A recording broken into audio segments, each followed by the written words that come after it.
dirais tout simplement que c'est familial, parce que toute ma famille antérieurement à moi est dans l'architecture et la construction, et puis parce que mon arrière-grand-père faisait déjà quelques petites fouilles archéologiques, et que quand j'étais encore en culotte courte, j'allais avec mes parents faire des dessins et des églises romanes de la Provence. Donc le goût de la recherche et de la chose antique et ancienne, je dirais, m'a toujours intéressé.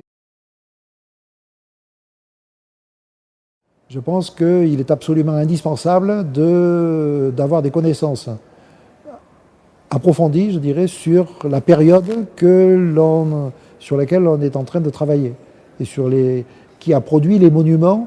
Je dis souvent d'ailleurs qu'un archéologue ou un architecte un archéologue plus exactement, pourrait fouiller correctement des niveaux archéologiques précolombiens en Amérique latine, mais s'il n'a pas compris, s'il n'a pas suivi, s'il n'a pas je dirais, des connaissances sur l'histoire de ces périodes-là et de cette civilisation-là, il commettra inévitablement des erreurs de fouille et surtout des erreurs d'interprétation.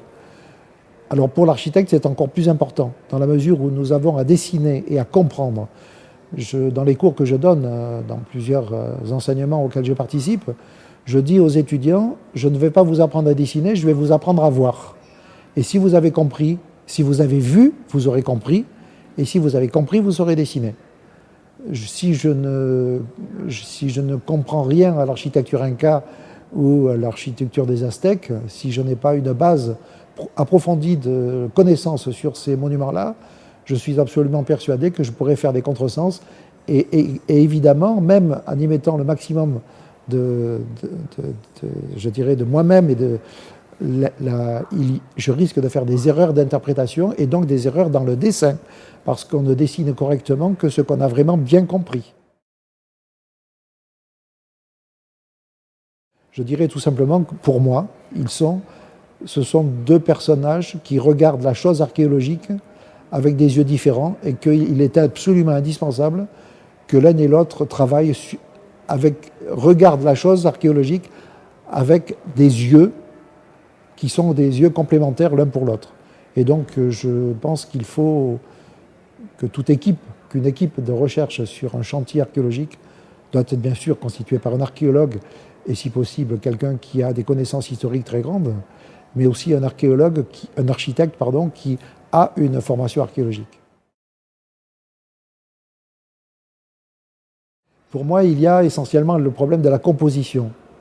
Il existe des règles de composition dans l'architecture grecque et l'architecture romaine qui, pour moi, restent toujours en valeur, qui continuent à être utilisées. Et quand ces éléments-là sont intégrés à la composition de l'architecture ou des plans d'urbanisme, très souvent, on a une certaine harmonie qui en est issue.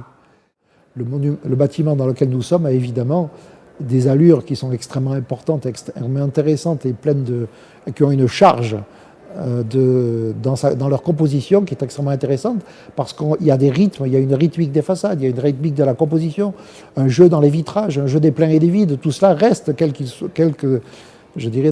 que soit l'architecture bien sûr.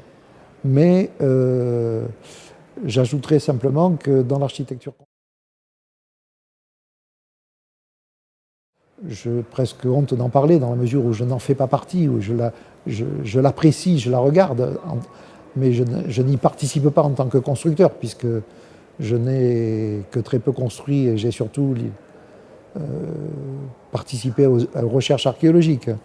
Mais je reste dans une démarche qui est propre de celle de nos prédécesseurs, et c'est qu'il doit y avoir une relation étroite entre la fonction et la forme.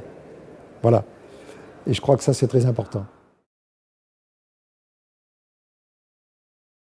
L'Institut du monde arabe, je l'ai visité plusieurs fois, tant j'ai été émerveillé par les volumes, les structures, l'ensemble, la couleur générale qui est donnée aux espaces et les circulations intérieures, tout ça, c'est vu et pensé avec une maîtrise considérable. Voilà.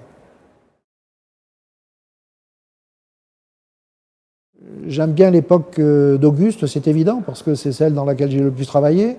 c'est aussi... Mais ça a été certainement une époque assez rude, où la sérénité n'appartenait qu'à ceux qui étaient du bon côté du Manche.